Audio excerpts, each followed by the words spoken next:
বাংলাদেশের অস্থির পরিস্থিতির মধ্যে ভারত বাংলাদেশ উন্মুক্ত সীমান্ত এলাকা থেকে উদ্ধার অজ্ঞাত পরিচয় এক ব্যক্তির পচাগলা দেহ।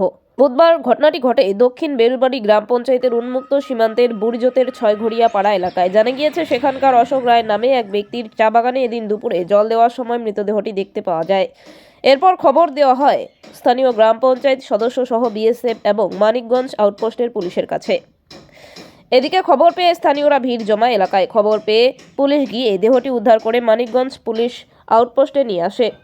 স্থানীয়দের অনুমান, বাংলাদেশের উত্তপ্ত পরিস্থিতির মধ্যে কেউ তাকে হত্যা করে ভারতের সীমান্তে ফেলে দিয়ে গিয়েছে। সীমান্তের বিএসএফের কড়া নিরাপত্তার পরেও কি করে দেহ ওই এলাকায় এলো, এই নিয়ে প্রশ্ন উঠতে শুরু করেছে। স্থানীয় গ্রাম পঞ্চায়েত সদস্য দফরু রায় বলেন, মৃতদেহটি দেখে মনে হচ্ছে কোনো বাংলাদেশি নাগরিকের হতে পারে।